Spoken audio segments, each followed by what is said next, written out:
The protagonist saw before him the incomprehensible interior of an ancient mansion. The guy seemed to be transported through time and woke up sitting on a chair in period clothing. The guy opened his eyes and fully regained consciousness. He began to look around. The protagonist couldn't understand where he was and was surprised that he was still alive. The guy remembered being in a restaurant eating expired food. He poisoned himself and couldn't be saved. Through scrappy memories, the protagonist realized that he must have gone to another world.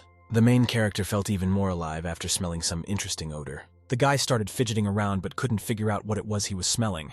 Glancing to the side, he noticed several uncorked bottles standing nearby. The guy took the balloon in his hand and wondered if it was a pill from the legends. The protagonist vomited at the smell of the pill and realized it was expired. The guy thought the owner of the pills died from consuming them. If they were used, the body dies. The main character got up and decided to walk around the building where he was. The boy wondered to himself if the past owner was as lucky as he was, and if he had gotten his shell in the modern world. The protagonist walked to the door. Suddenly it opened and almost knocked him down. From behind the open door peeked a man. He was very much surprised. The man greeted the guy, calling him young Master Chen. The protagonist was surprised. He asked the man if he was the one he was addressing. Suddenly the man ran to the side and wished his master a good rest. The guy thought to himself that if he had crossed the border, then where were the benefits of crossing? The guy wondered where his Goldfinger artifacts were and where his fans were. Lifting his head up, the protagonist shouted with interest, "And where's the system?" Started activating the system. The guy was glad it was here. The guy demanded of the system that it tell him its functions.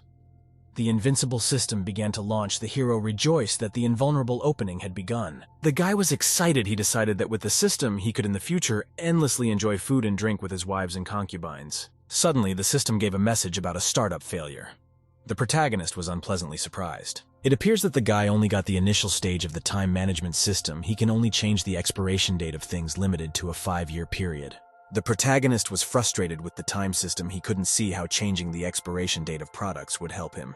Eventually, the guy decided it would be better than nothing at all. He looked at the bottles on the table. The protagonist decided to immediately test the abilities received from the system. He approached the table. The guy thought that if he could control time, he might as well get his freshness back with pills. The protagonist ordered the system to adjust the expiration date of the pills. The guy thought to himself that 5 years ago, the pills might still have been usable. The system started to activate. The guy saw a large magical dial in front of him. The protagonist held the pills up to the dial and the transformation began.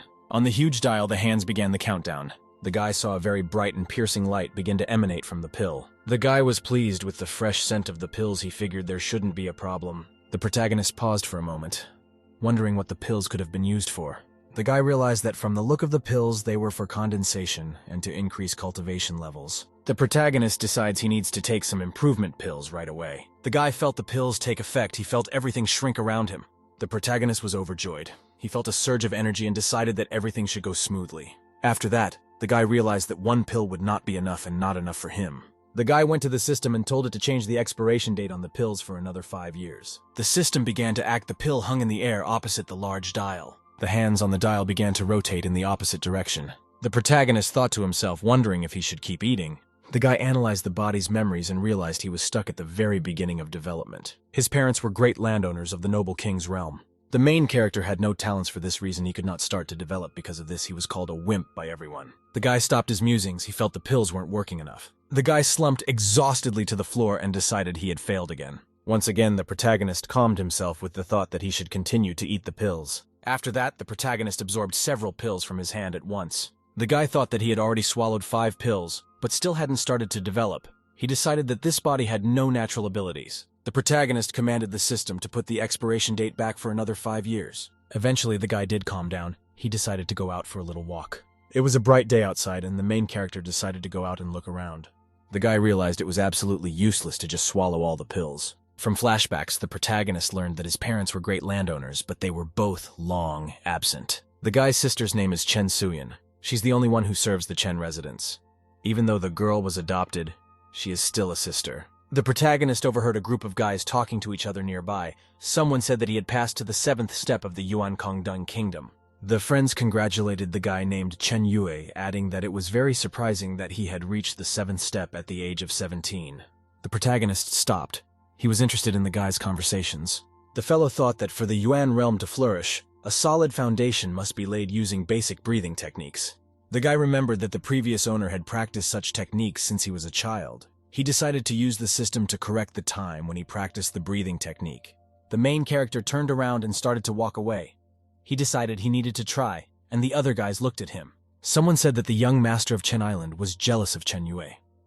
The guy said that the Chen family used a lot of resources to develop the protagonist, but the latter did not achieve success in cultivation. The lad said it was a pity that a noble family with 2 kings had no successor. The boy said that Chen Xinyuan came to Chen's mansion today. He wanted to discuss the boy's enrollment in Huangwu Academy. Because young Master Chen Dao still hasn't developed, he might have his enrollment revoked. This would make Chen Dao practically dead, even if only in words. Chen Dao turned to the system and told it to increase the time he practiced the basic breathing technique by 5 years. The system activated and the hands on the large dial began to shift. The hands began counting down as the protagonist demanded. Chen Dao was very much relieved that his request had completely worked. A magical light began to emanate from the dial and was directed at the guy. Chen Dao felt his mind being filled with a huge amount of thoughts about this technique. The protagonist immediately realized that he was able to instantly increase his skill. Chen Dao realized joyfully that the cultivation space had opened up again. The guy sat in lotus pose and started practicing basic breathing techniques. Chen Dao thought that the technique had been spreading for 8 weeks.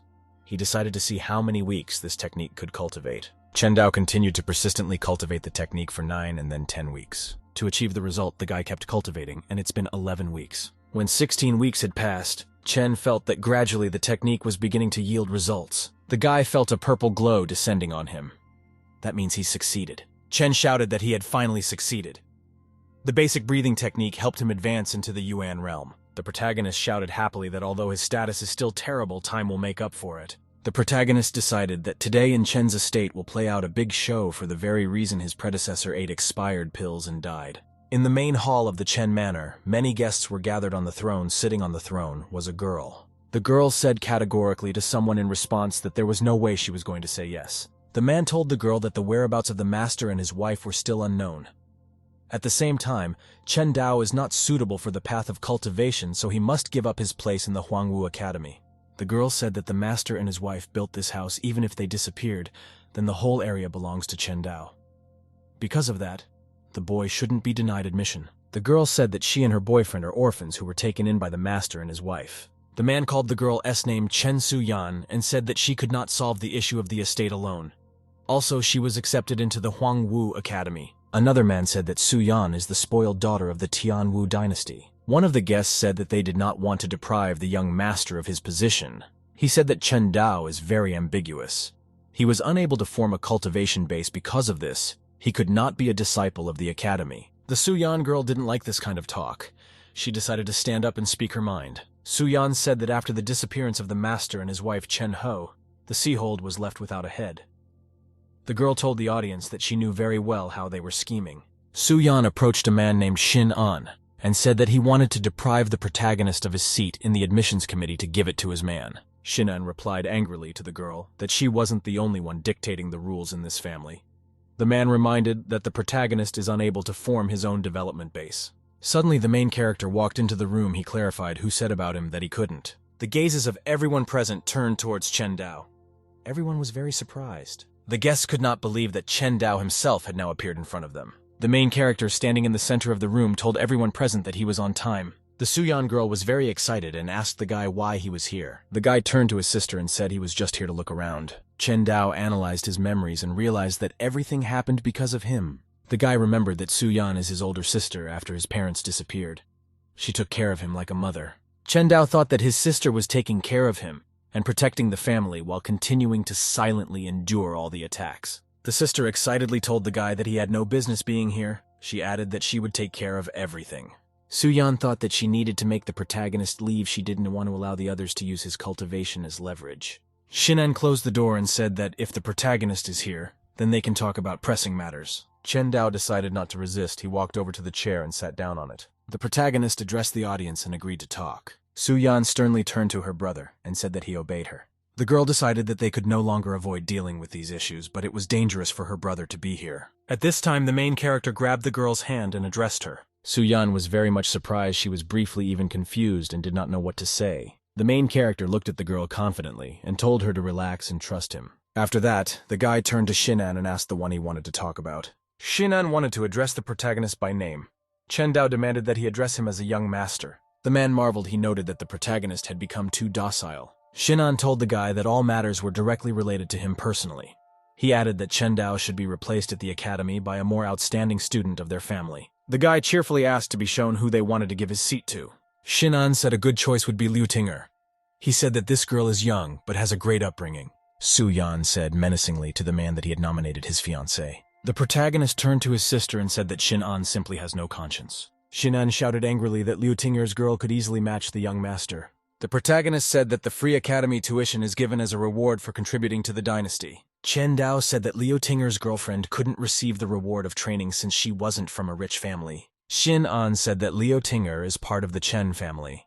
If the girl enters the academy, her future contribution will be greater than someone who hasn't started cultivation yet. Someone present said that a rising star was needed for the Chen family. The guest suggested that the young master would think of his family. The man said that in the current situation, they could only delay the fall of the Chen family. He suggested that soon the master and his wife would return. Such words did not please the Suyan girl very much. A contemptuous grimace appeared on her face. The girl told those present that they were conspiring to intimidate her brother. She suggested that they all attack her. Shin An replied to the girl that he would not argue with her on such a pointless topic. Shin An pointed at the protagonist and said that he couldn't start his cultivation, and for that reason, he should give up his place in the academy. The protagonist turned to the audience and asked who said he couldn't cultivate. Shin An looked at the guy incredulously and told him to try saying his last name upside down. The protagonist realized that he would have no problem fulfilling this requirement. Chen Dao activated his magical abilities around him. Waves of fire appeared around him. The surrounding people were greatly astonished. They couldn't believe that the young master was able to start his cultivation. The sister went over to her brother and congratulated him for starting his development after all. The main character told his sister that he was sorry for making her suffer all those years. Su Yan said happily to her brother that he did not need to apologize and she was simply happy. Chen Dao replied to his sister that he would never again be a useless trash that could not cultivate. Su Yan told her brother that she believed in him. The main character asked the man if there was anything he wanted to tell him. The man was very angry. He didn't like the way the main character called him. Chen Dao said cheerfully in response to the man that he was unworthy of the name Chen. Shin An told the guy that he had no cultivation results. At the same time, the guy learned to talk nonsense. After that, Shin An told the audience that the young master had formed his development base. It took him 10 years to do so, and for this reason, further progress would be just as slow.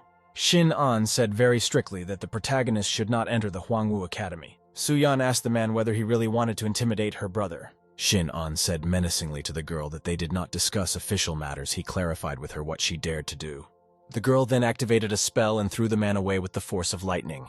Shin An was very much surprised. He realized that the girl's cultivation had improved a lot in a short period of time. The guests were surprised that Su Yan was able to push the man away so deftly. People said that the girl's future was too bright. The girl asked timidly to the elders what they now thought about her brother's cultivation. The elders said that they supported the protagonist's enrollment in Huangwu Academy and expressed their support to the protagonist. One of the guests said that the young master's future progress in cultivation would be slow if Chen Dao could not obtain more martial abilities. Then, because of this, the Chen family would remain in decline. The man Shin An suggested that the girl Li Tinger fight with the young master. The winner will gain admission to the Huangwu Academy. Shin An told the protagonist that according to the rules he could not refuse to fight another disciple. The girl was very much angered that her brother was just starting to settle in, and Li Tiner already wanted to fight him. The protagonist walked up to the girl, tugged at her clothes, and addressed her. Chen Dao told everyone present that this matter should be resolved. He decided to handle everything himself. The guy said that he is willing to fight Li Tiner, but that he wants to choose his own time for the fight. Shin An said the fight should take place in the next month before classes at the Huangwu Academy begin. The protagonist said he was fully willing to accept such terms. After a while, all the guests present headed for the exit. My sister told my brother that it's all very risky for him. If he loses his chance of admission. The protagonist told his sister confidently that he could defeat Li Tianer. The girl was silent. She continued to look at her brother with admiration. Su Yan told the protagonist excitedly that she believed in him. The protagonist asked his sister excitedly where the pills he consumed came from. Su Yan looked at her brother in surprise and said that he had bought them himself. Chen Dao said that he had recently become very exhausted and for cultivating. He thought to himself that he had not been able to take over all of his predecessor's memories. His sister said that the pills were sold to his brother by Master Yue Fu of the Prince of Qin's mansion. The girl recalled that the guy spent a lot of money to buy pills. The protagonist thought deeply to himself. He remembered Master Yue Fu's name. The boy remembered that Yue Fu had a good relationship with his predecessor. After his parents disappeared, Yue Fu stopped taking care of him and even sold him expired pills. Su-yan told her brother that the pills were effective. They helped him in cultivation. Chen Dao said excitedly to his sister that the pills were expired. He was tricked by Master Yue Fu. The protagonist decides to himself that Yue Fu is directly responsible for the death of his predecessor. The girl said that if the main character wanted to poison the pills, it means that their family is being led around. Chen replied to the girl that because of their family's decline, they were able to see the true faces of others. He promised his sister that he would cultivate diligently from now on. Su-yan happily said to the guy, all this shows how much he has matured.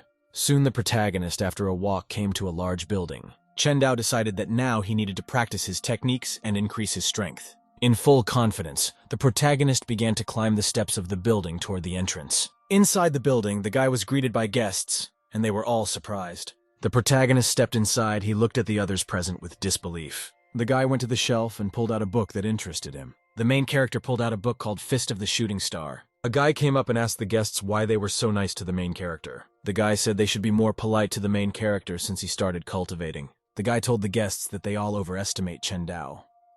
While the protagonist is just learning the techniques, it will take him a long time to become part of them.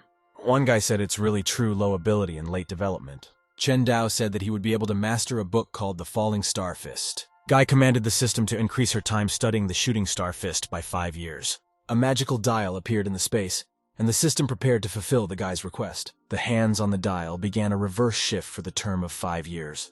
The guy thought that thanks to the time adjustment system, his mind was able to fill with knowledge. The protagonist has decided that he must now increase the learning time of all technology by 5 years. The guy commanded the system to increase the time she spent practicing the windy step block by 5 years. The protagonist then demanded that the system increase the life training time of the gripping leg by 5 years. The system was fulfilling the guy's requests. The hands on the magic dial were shifting. The guests looked at the protagonist and were surprised that he can simultaneously practice so many techniques. Someone said that Chen Dao will not be able to properly master any of the techniques. A huge crowd gathered around the protagonist to watch him read piles of books. People couldn't believe that the guy had a photographic memory. Chen Dao carefully read all the books. After that, he decided to rest for a while. The protagonist stood up and said that today, he would stop. He needed to master the powerful techniques that are kept in the library. Some of the guests yelled to their friends to hold up the protagonist. Chen Dao saw his path blocked by a whole group of guys he didn't know. Someone on the guest list said that the main character was opposed by Chen Yue. This guy was able to break through to the 7th stage of yuan condensation. The protagonist angrily asked Chen Yue what he had just said. Chen Yue replied rudely to the protagonist that he ordered him to detain him. The protagonist then punched his opponent in the face with all his might. Chen Yue angrily asked the guy how he dared to hit him now. Chen Dao said that he was a young master. He asked his opponent who he was to order him to detain him. After that, the protagonist hit Chen Yue again and told him to apologize to him. Chen Yue slightly calmed down and told the guy that he wanted to talk to him. After that, Chen Dao once again hit his opponent with all his might and demanded that he apologize. Chen Yue was very furious and annoyed. He realized that he would need to comply with the demand. Chen bowed and said that he apologized to the young master. Chen Dao calmed down and told the guy that they could now talk business. The protagonist looked at his opponent and realized that he had once insulted him in the past. Chen Dao decided that now he would never again be silent like before. Chen Yue said he was in charge of the library. Chen Dao made a mess of the place. The protagonist was only supposed to leave after cleaning up. The protagonist looked at his opponent with a smile and asked if he was discussing the rules with him. The protagonist told the interlocutor that this library belongs to his family, so he won't follow the rules. Chen Yue was very angry upon hearing such a response from the protagonist. After that, Chen Dao said with a smile that the opponent could attack him now. Chen Yue pondered. He could not understand what the young master was talking about. Chen Dao told his opponent that he could attack him openly in broad daylight. The opponent was angry. Chen Yue asked the guy if he could really attack him. The protagonist showed his opponent with an inviting gesture that he could attack. Chen Yue asked angrily at the guy how the guy could be so arrogant after only one condensation stage. After that, Chen Yue prepared to attack the protagonist with his magic. Chen Yue shouted that he would use the new technique of the base stage Fire Cloud Fist. The protagonist was absolutely fearless and looked at his opponent without any emotion. Chen Dao launched the Fire Cloud Fist spell from himself against his opponent. Chen Yue was very much astonished. He didn't expect the protagonist to use such a technique against him. Chen Dao was able to crush his opponent with a low-stage Fire Cloud Fist skill. Those present were very surprised because the young master was able to master so quickly such a spell. People could not believe that Chen Dao could practice such a thing before. Chen Yue was astonished. He asked the master how he was able to master the technique to such an extent. The protagonist cheerfully asked his opponent if he didn't believe him. The protagonist turned to everyone present and suggested that they attack him now. One of the guys shouted back emotionally that he wanted to fight. The guy yelled for the protagonist to look at his hurricane legs that he had trained for 3 years. The protagonist accelerated and kicked his opponent Chen Yu with all his might. From the blow, Chen Yu flew aside and fell to the ground. He was surprised and frightened. The surrounding people were surprised. They noticed that the protagonist hit first, and move following it was a minor stage of hurricane feat skill. At this time, another opponent decided to attack the protagonist with the tiger spell. Chen Dao was afraid of her. All he said was that his opponent was a complete weakling. At this time, the protagonist activated the attacking tiger technique himself. Thanks to the spell, the protagonist was able to immediately fell his opponent. The guy slumped down and found himself completely exhausted after the spell. Someone in the audience shouted that this was once again a minor stage of mastery. Someone said that the young master had had an epiphany and had become the prodigal son. Someone said that not much time had passed, and Chen Dao was able to improve a lot of techniques to the small mastery stage. The protagonist looked at the beaten opponents and asked if they were satisfied. The opponents immediately all started bowing to the young master together. Chen Dao turned to the others present and asked what about them.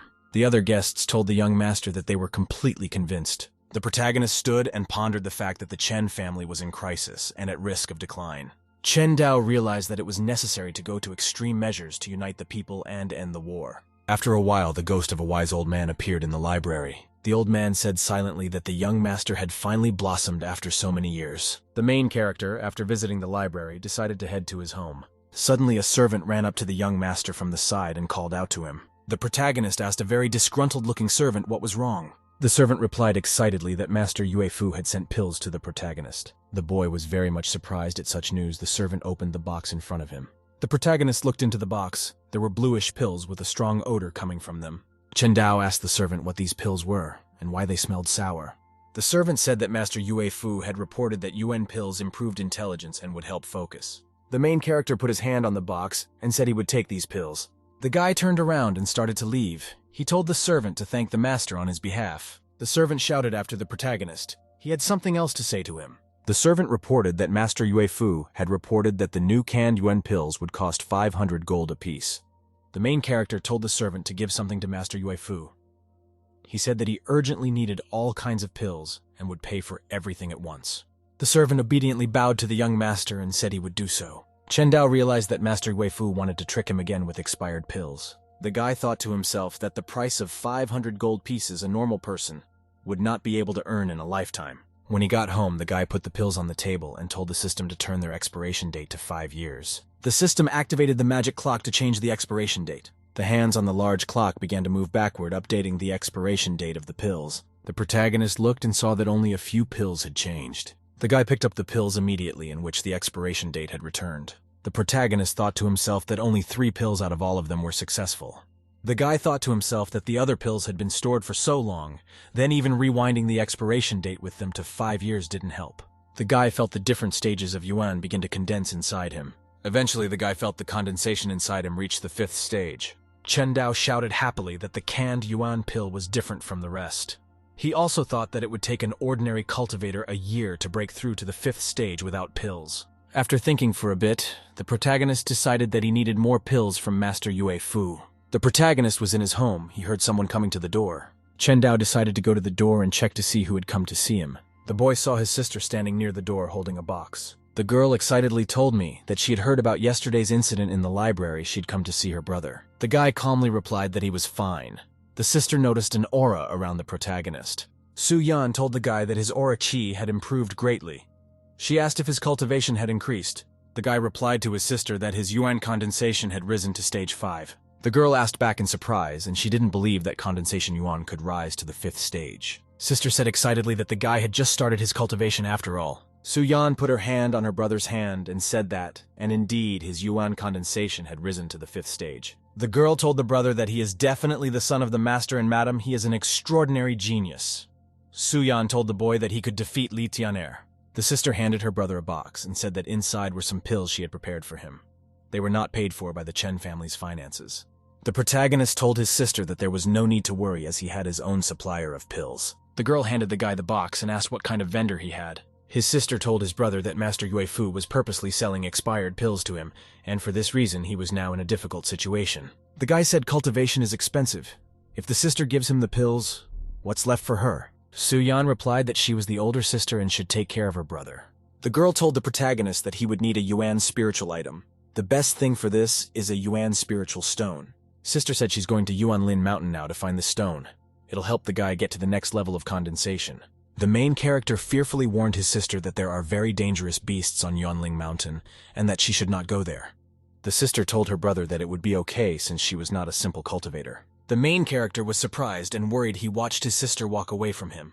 Su-yan told her brother to remember to take the pills she gave him. A girl came to a magical mountain. She needed to find a spiritual stone there. Su-yan swung her sword and stabbed it into the ground with all her might. At the top of Yuanlin Mountain, an altar with people on it floated in the clouds in the height. The girl looked up and wondered if she could see the other prince now. The second prince told the girl that before her now stood the fiercest beast of all the mountains. The girl saw a huge monster. The second prince said that the beast was guarding the Yuanling stone, which is the highest level stone.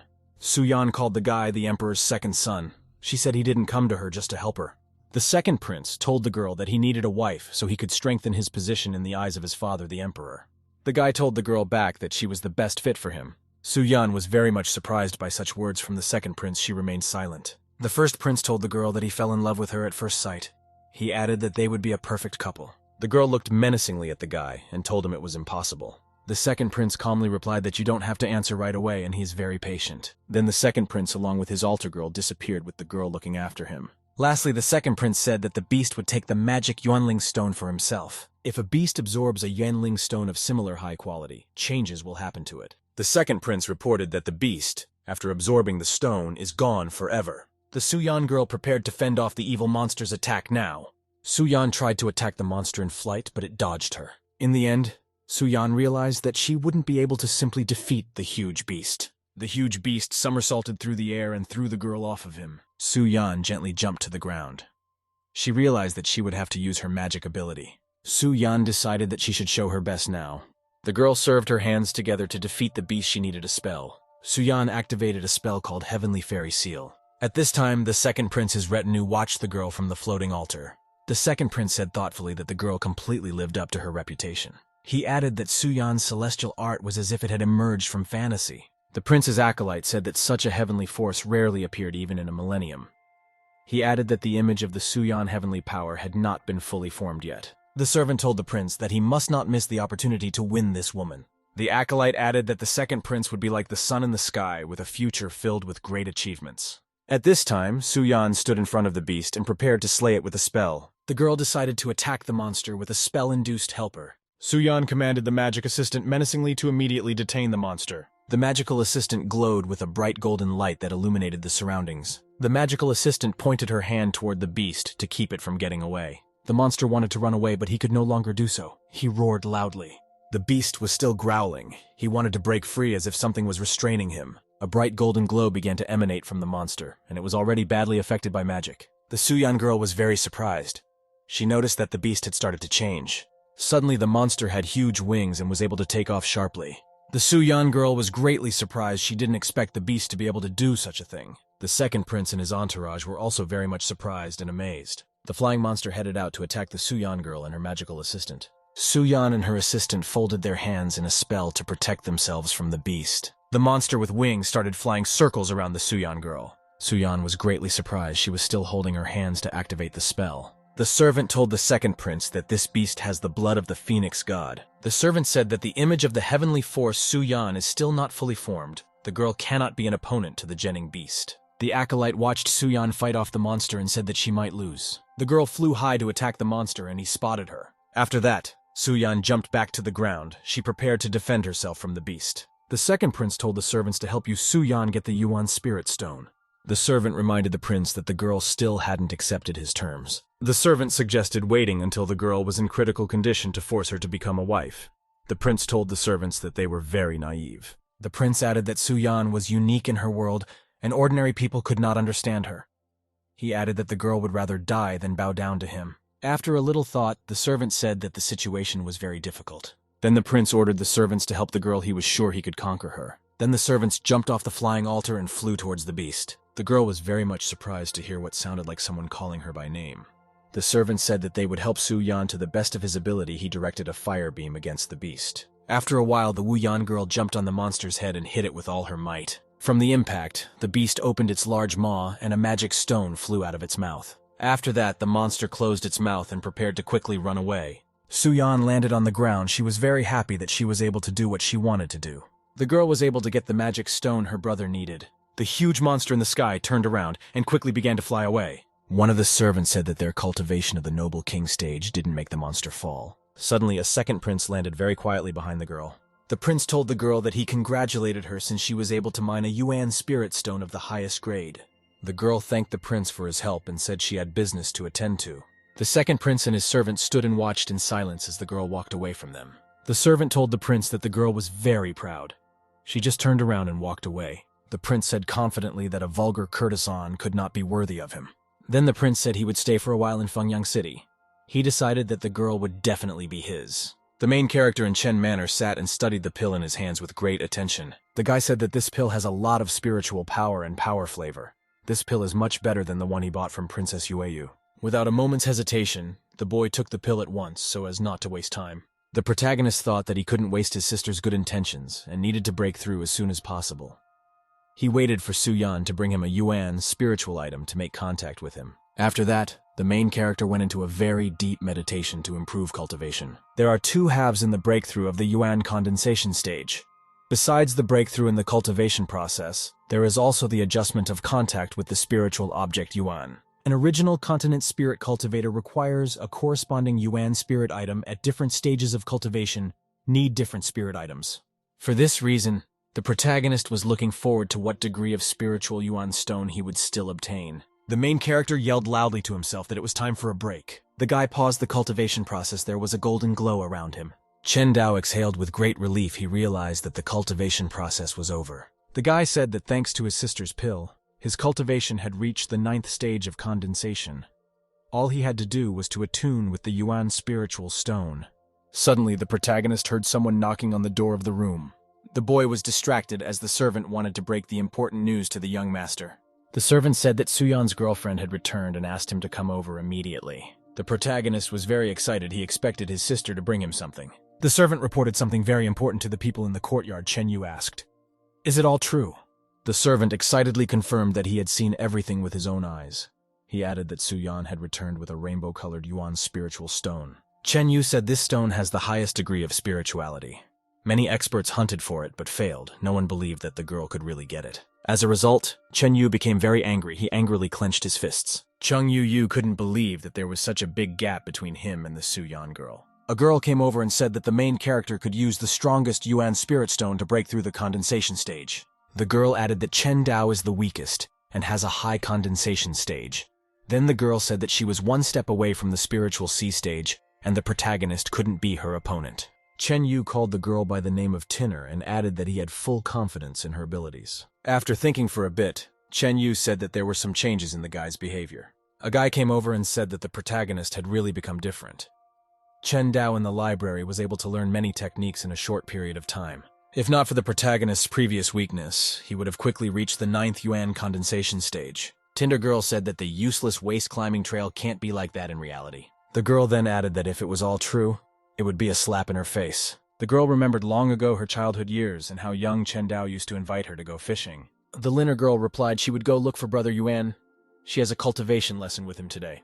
The girl stopped and wanted to say something to Chen Dao. The boy was excited. After a brief pause, the Liner girl told her friend that his mere existence confused her. The girl explained that everyone makes fun of her for playing with a piece of trash. After that, Liner told the boy to stay away from her and not to look for her. She must improve herself. The man Chen Yue told the guy Chen Yue that he was entrusting him with something important. Chen Yu clarified that after the guy completed the task, then he would be able to choose for himself one of the greatest positions in the Chen family. The guy turned around and said cheerfully to make the man completely sure. After that, Chen Yu called out to the guy and told him to wait for a while. Chen Yue asked the man did he really have any other errands for him. The man pulled some piece of paper out of his robe for the guy. Chen Yu handed the guy a paper and told him to take it with him. The man slyly added that a guy with this paper would do perfectly. Chen Yue turned around and started to walk away. The man noticed someone approaching him from behind. Chen Yu greeted the girl Lee Tiner. She was a little embarrassed. The man hugged the girl and told her not to worry, and this place would belong to her. The girl excitedly told the man that she didn't believe herself but only believed him. The main character greeted his sister.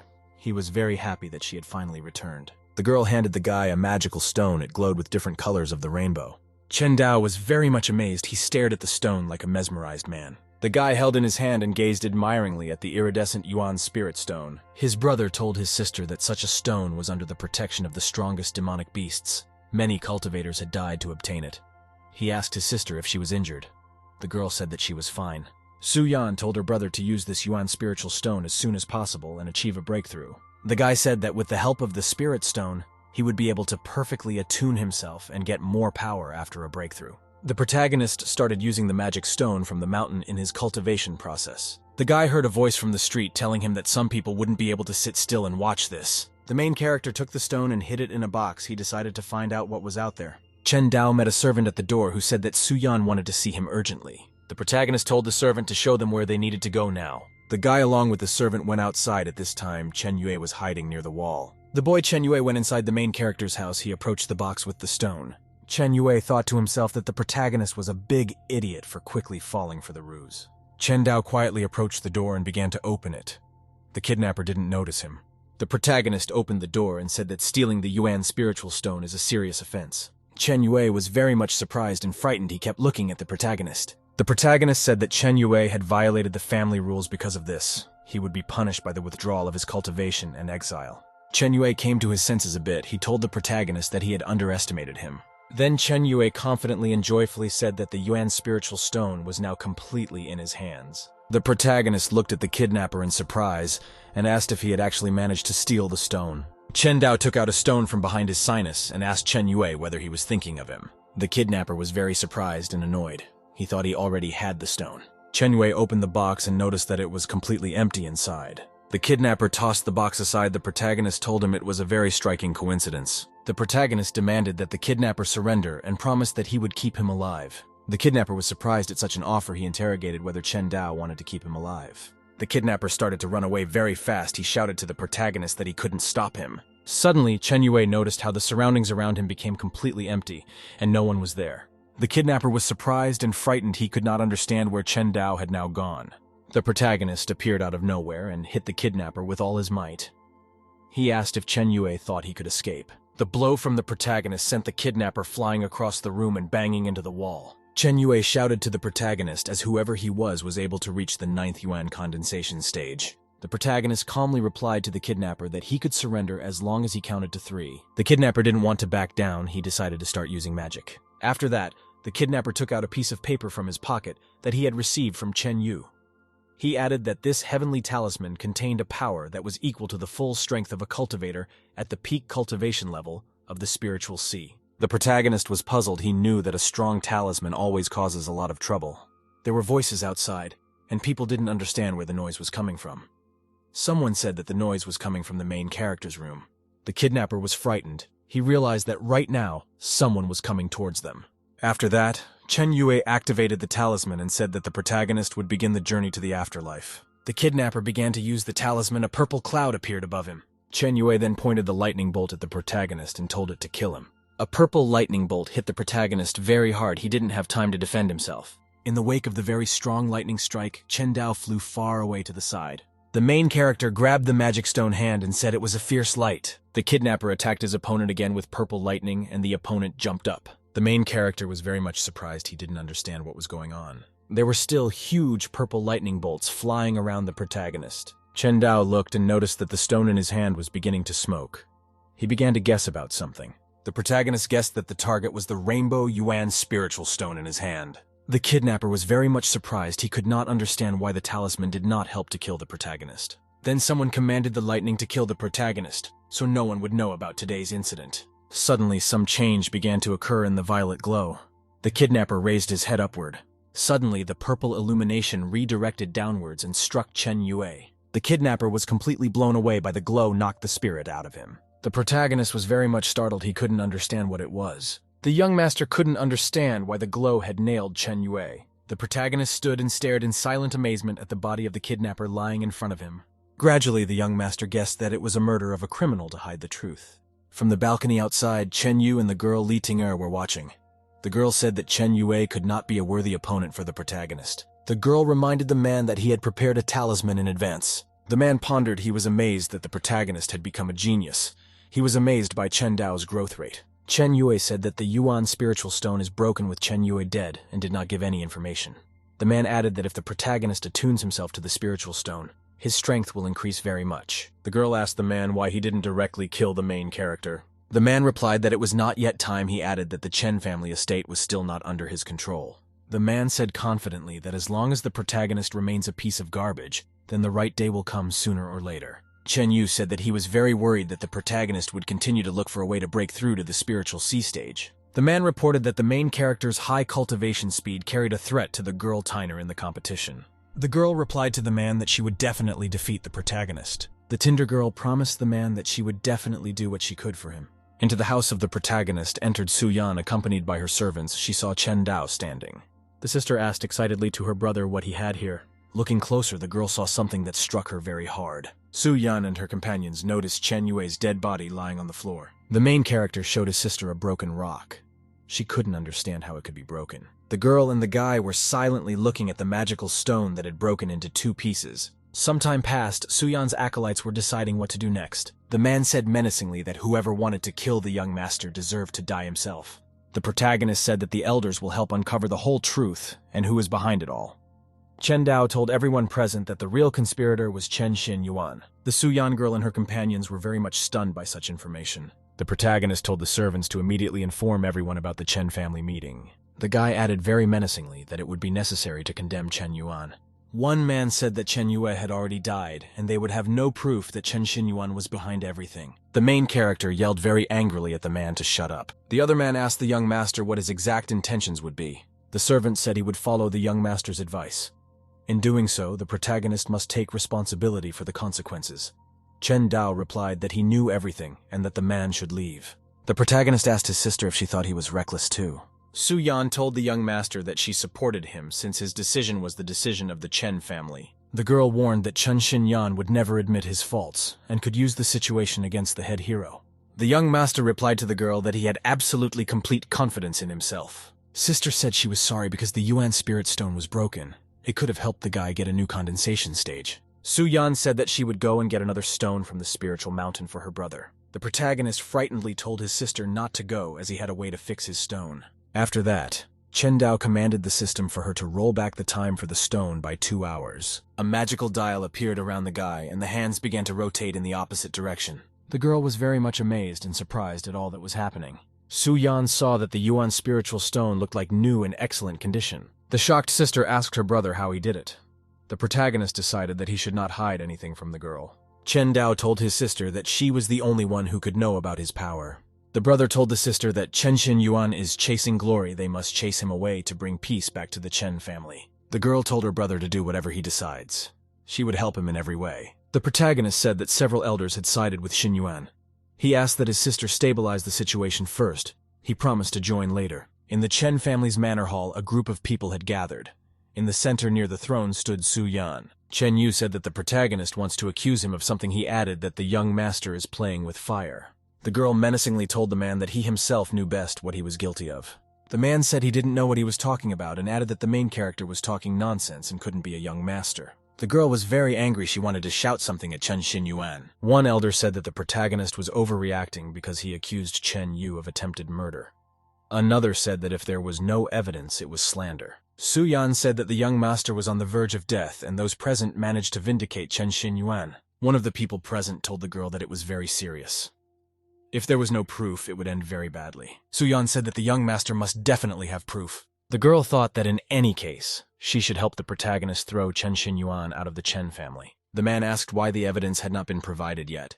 He asked where the main character had gone and if he had hidden somewhere out of fear. Suddenly, Chen Dao's voice rang out. He called Xinyuan a jerk. The protagonist informed the crowd that he was here. The young master began to climb the steps. He was heading towards his throne. The protagonist sat on his throne and looked around at everyone present. Chen Dao turned to the man and asked why he did not observe the ceremony since he saw that the young master had entered. Chen Yu hesitated and a very long and silent pause hovered in the room. The people present were silent as they waited to see what Chen Yu would do now. The elders all stood up. Chen Yu said that they all welcomed the young master. The protagonist turned to the elders and said they could sit down. The elders began to disperse and take their seats. The protagonist shouted for Chen Xinyuan to not move and stay where he stands. The man asked the young master if there was any problem. The protagonist looked at his interlocutor and asked if he knew about his crime. The man replied that it was a slander on his name. He warned of the consequences. The protagonist commanded the man to get on his knees immediately. Chen Yu was very surprised and very angry at such an instruction from the young master. The main character once again very angrily told the man to drop to his knees. The man angrily asked the guy what he thought of himself since he ordered him to his knees. Chen Dao turned to his sister standing nearby to intervene in the situation. Su-yan jumped up from her seat and quickly pounced on Chen Yu in flight. The girl struck the man with all her strength in flight and he defended himself. Very soon, Chen Yu realized that he didn't have the strength to hold back the girl's attack. Eventually, the man complied and dropped to his knees in front of the protagonist. Su-yan threateningly reminded the man that if young master ordered him to kneel, he must comply. The man menacingly asked the Su-yan girl what on earth she was doing. Su-yan once again reminded the man that young master had told him to kneel down. Chen Yu turned to the elders to see what the girl was doing right before their eyes. One of the elders asked the girl if she was going to rebel. Another elder told the girl that the Chen family was not a place where she could do whatever she wanted. Su-yan replied that she was only listening to the young master of the Chen family. They cannot consider it a rebellion. Suddenly, a powerful golden glow began to emanate around the girl and the floor crackled beneath her. The surrounding elders were frightened. They realized that the girl had great magical power. Su-yan menacingly asked the elders what their real intentions were. One of the guests approached the young master. The guy said Chen Xinyuan has been protecting the family since the master and his wife disappeared. The boy reported that the man had invested a lot in the Chen family. It would be wrong to treat a respected person like that. The protagonist asked if a respected family member could be making an assassination attempt on a young master. The man said that the protagonist must personally confirm his words. The protagonist only hummed. He sat there silent for a long pause. The man was still kneeling on the carpet. He waited to see what the young master would say. Chen Yu was not worried. He knew that the protagonist had no serious evidence of his guilt. One of the elders said that without proof, even a young master has the right to treat one of the Chen family members like this. Another elder said that if the protagonist made Chen Yu kneel down, did he really think that he would get off so easily afterwards? One of those present told the young master to say something and provide evidence.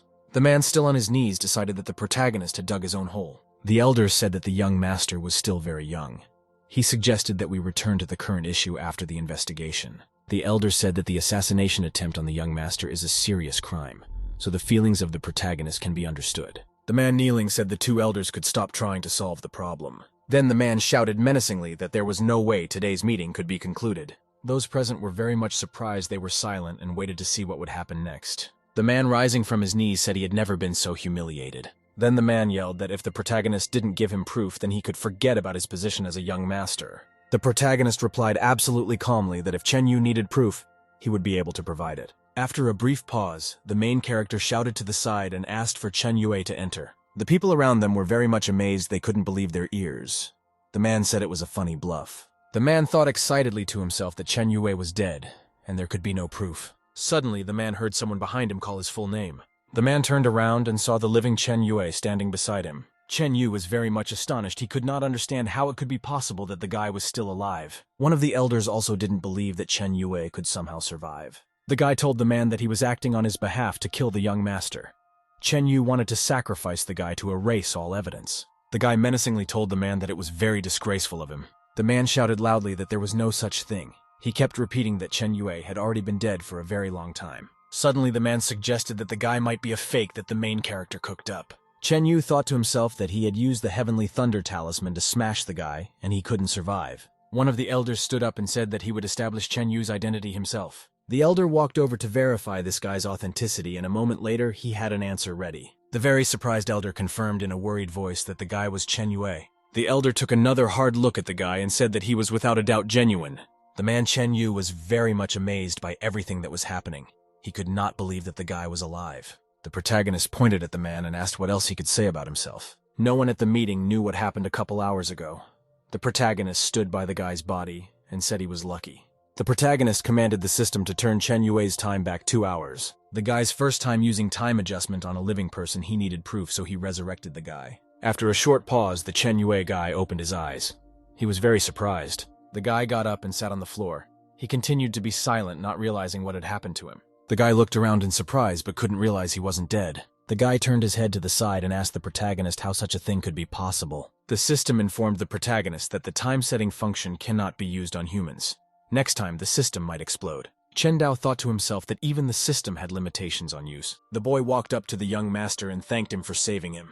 The protagonist replied that he saved the guy at great cost, and asked if he knew what to do next. Chen Yue silently knelt down. He realized that he would need to help the young master. The guy bowed and said that from now on his life would belong to the protagonist and he would do whatever was necessary. At the meeting, Chen Yue's man made the excuse that Chen Yue's boyfriend wanted to kill the protagonist out of personal hatred, and it had nothing to do with him. The man continued to ponder to himself. He could not understand what could have happened for Chen Yue to suddenly come back to life. The guy shouted at the man Chen Xinyuan and said that the man was lying. The guy said that on the day when the man heard that the young master had obtained the spirit stone, he ordered Chen Yue to prevent the young master from increasing his strength. Chen Yu also gave the boy a thunder talisman. The man glared angrily at the guy. Chen Yue said that the man was so despicable that he decided to kill even him to cover his tracks. The elders sat attentively and listened silently to what the lad was saying. One of the elders said that Chen Yu is ungrateful to the family that raised him, and another elder said that Chen Xinyuan is very insolent. The man turned to the elders and said that they should trust him as the worthy face of the family. Such words made fellow Chen Yue very angry. He decided to intervene. The guy decided to remind the man of the deeds he'd done over the years. The guy told the protagonist that Chen Xinyuan had committed many crimes over the years. The man got very angry and yelled at the guy to shut up. Fellow Chen Yue wanted to tell the people present what he had gained during this time. The man attacked the guy and said he'd kill him. He decided he didn't want people to know the truth. The male Chen Yu never had time to attack the guy, and the girl Su Yan tossed him aside with a spell. A very powerful blow from the girl caused the man to fly off and hit the wall. Su Yan turned to the guy and told him to keep talking. Chen Yue was amazed at how the girl had just saved him. He decided to continue talking. The guy said that the family's decline was due to the disappearance of the two owners. At the same time, the people present did not know about Chen Xinyuan's involvement in this. The guy pointed his hand at the man and said that the man had been lining his pockets and profiting from the family's assets for all the years. He added that the man had stolen at least half of the Chen family's assets. The guy said that the man had been suppressing the young master for many years.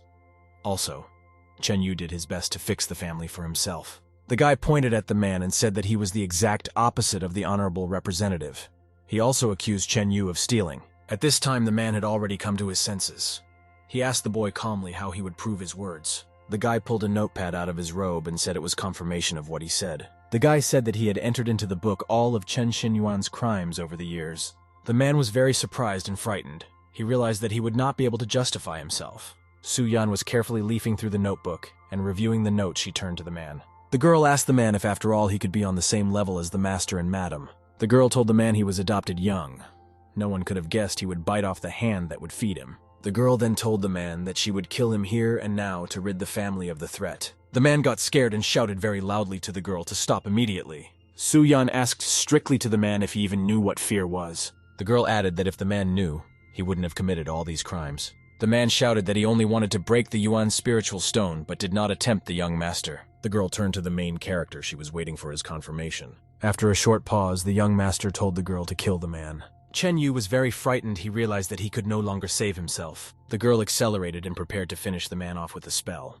The man fell to the floor and appealed to the elders to save him. One of the elders turned to the girl and told her to lower her hand. The protagonist said that anyone who asked for clemency for Chen Xinyuan would be a traitor. The elders were silent. They decided that they would not interfere anymore. Su Yan swung around and prepared to finish the man who was lying on the floor. At this time, there was a noise from the side of the girl. Someone wanted to interfere from the side. The girl swung around to strike, and suddenly she bumped into something. The unidentified warrior managed to block the girl's blow and save the man. The girl was very much surprised. She didn't realize what had just happened. The unknown warrior managed to block the girl's spell and toss her aside. The girl thought to herself. She realized that the man who had suddenly appeared was strong. The unfamiliar warrior stopped all around, were very much surprised.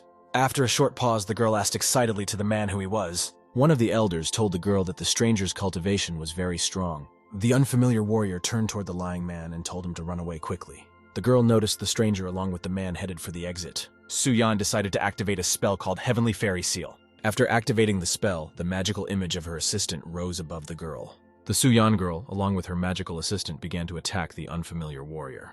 The magical assistant attacked the warrior with a fire spell. The strong spell threw the warrior far to the side and he was unable to defend himself. The warrior decided to use the magic black ball to escape. He thought that the Su Yan girl was very strong and he had underestimated her. After that, the warrior launched the balloon to the side. He decided to leave this place immediately. The black ball flew very fast towards the magic helper. Suddenly there was a very strong explosion and the surrounding people were illuminated with a golden light. The Su Yan girl looked around and said that the intruders had escaped around the elders standing around.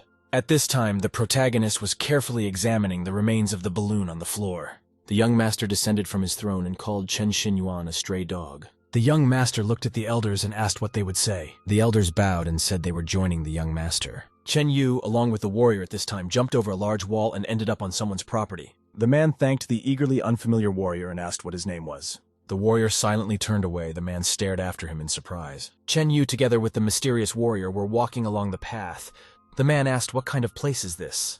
The warrior was silent. He didn't react at all to questions from the man. The man angrily said that if the benefactor wasn't going to talk, he would leave first. Suddenly, some young girl from outside called out to the man, calling him Mr. Chen. The girl looked at her guest carefully and asked where the DN was in a hurry. The man was very much surprised by the appearance of the girl. He called her Princess Yu. At this time, the mysterious warrior decided to remove his hood. The man looked at him intently. The warrior turned out to be a gray-haired old man with long hair and a beard. The warrior greeted the princess as if nothing had happened. Chen Yu looked at him with surprise. The warrior was pouring tea for the seated princess. Yu asked the man if he was surprised. The man confirmed that he was surprised. He added that if the princess had saved him, then he would surely repay that debt. The princess calmly drank her tea and told the man to stop idle chatter. The girl looked at the man carefully and said that today he would help her capture the Chen family. The man was very much surprised. He had no idea how he would be able to help the princess now. The princess asked the man in surprise if he didn't want to help her. Princess Yu reminded the man that he had ambitions. He had always wanted to take control of the Chen family. The man said things would be different if it wasn't for Suyan's girlfriend. If she leaves the Chen family, then he'll have a chance. The princess reminded the man that he was already a homeless vagrant. Girl asked the man where he got the nerve to say such a thing. The man menacingly shouted that a protagonist without Suyang was completely useless for the rest of his days. Princess Yu told the man sternly not to believe the lies he was telling the others. The girl said that the protagonist was growing at an astonishing rate. Chen Dao was able to surprise everyone with the speed of his development before they underestimated him. The man thought about it. He was affected by the words he had heard from the princess. The princess told the man that she wasn't interested in the Chen family and only wanted one thing. The man asked the girl if she really wanted the Chen family's noble king token. Princess Yue looked at her interlocutor and said that he had understood everything correctly. A man asked the princess what the use of the noble king's badge was. The girl told him it was none of his business. Princess Yue said that the noble king token gives you the ability to ascend to the heavens in one step. The girl looked carefully at the man and asked what his decision would be. Chen Yu hesitated. He said that he should think about it some more. Such an answer displeased the warrior very much. He tapped his foot and the ground cracked. The warrior looked at the man very sternly and moved very close to him. There was a bright multicolored glow around the warrior. He asked the man if he really needed more time. Chen Yu was very much surprised. He realized that the warrior was using frozen stage magic. The warrior said menacingly that the Suyan girl would not have defeated him so easily if there was no risk of revealing his identity and the identity of the princess. The man realized that he could not delay. He immediately bowed to the princess. The man very humbly told Princess Yue that he was willing to serve her faithfully. The girl was happy with this answer. She liked that the man agreed to help her. At this time, the protagonist was at his home. He decided to investigate the attack of an unknown warrior and the escape of Chen Yu. The young master commanded the system for her to return the concealed weapon time. A magical dial appeared in the space. The hands began to move in the opposite direction. The guy ended up holding a black magic ball brought by an unknown warrior.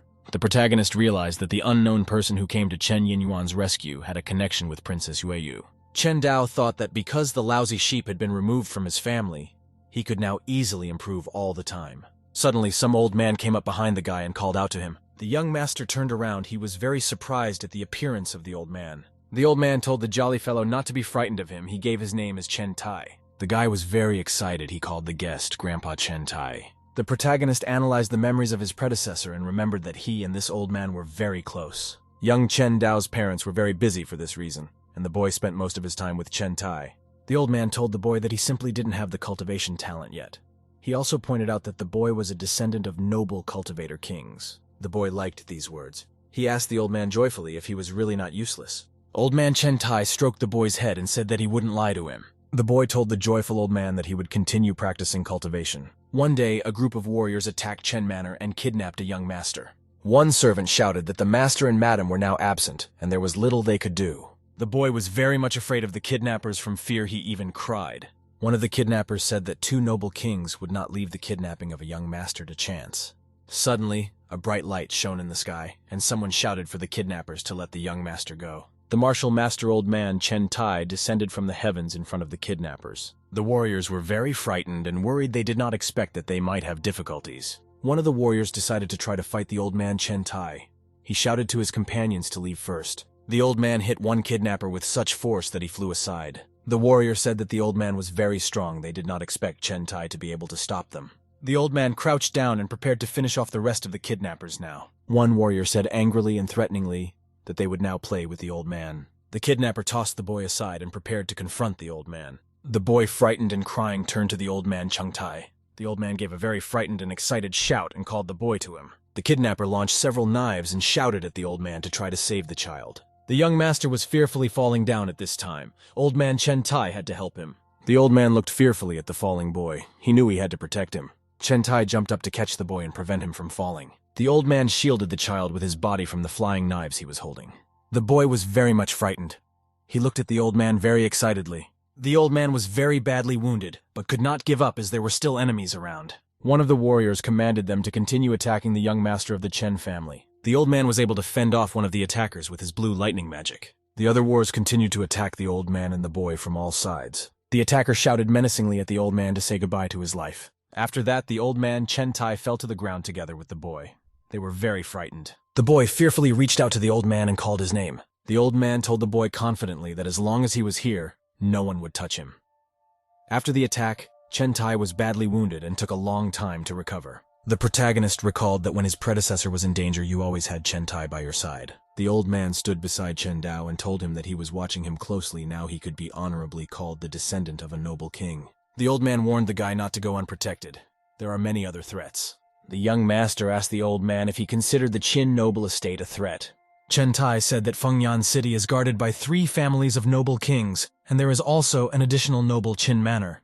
When the boy's parents were here, no one dared to cause trouble. The protagonist asked excitedly to the old man what he should do now. Suddenly, the old man took out of his robe a small box. The boy looked at it with surprise. The old man told the protagonist to rely on himself. Now he came to him to give him this thing. Chen held out a box to the protagonist. The guy asked excitedly what was inside it. The old man said that he had received a box from his master. The young master was to receive this box after he would take control of Chen Manor. The main character decided to open the box and see what's inside. He couldn't do it. The young master asked the old man if he could open this box. The old man explained that the box had a master's seal on it. He would be able to open it when he gained a certain degree of cultivation. The boy got very excited and wanted to ask the old man something important. The protagonist asked the old man if any of his parents had ever returned about himself. The guy thought that his predecessor had a deep longing for his parents. The old man told the protagonist to breathe deeply. The old man told the guy not to worry about master and madam since they were noble cultivation kings. At this time, the Chen family members from Fengyan City came to the girl Lee Tiner. They only survived thanks to the efforts of the elder brother Yuan. The people who came over told the girl in great detail about everything that had happened to Chen Yu.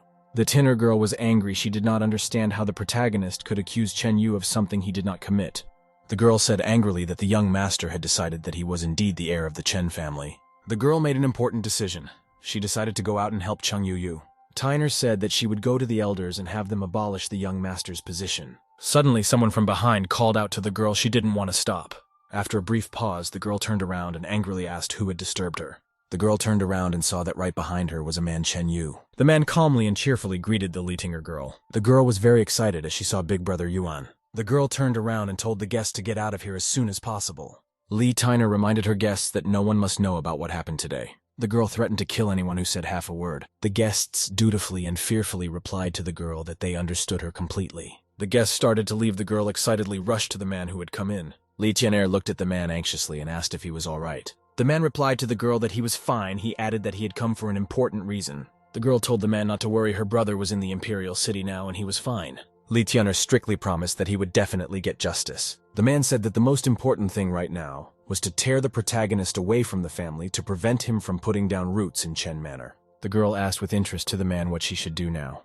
After a little thought, the man asked the girl if she remembered the competition the protagonist had agreed to. The girl asked if she needed to publicly defeat the young master to keep him out of the academy. The man said that the competition should be held immediately, and the protagonist is now without the Yuan spiritual stone. Because of this, he is weak. Chen Dao would be an unworthy opponent for the girl. Lee Tiner told the man that she would challenge the protagonist to a contest tomorrow. The guy was sitting and meditating at this time. He thought that only through cultivation would he become invincible. He wanted to reach the level of the spiritual sea. The main character had completely given himself over to cultivation. There was a bluish glow around his body. Gradually, the young master began to feel an important change. He came out of cultivation and opened his eyes. The guy yelled to himself that breakthrough had happened to him, and there was a bright glow around his body. Chen thought that right now, he was a broken person. After breaking through to the spiritual sea level, it would appear in the dantian inside the body.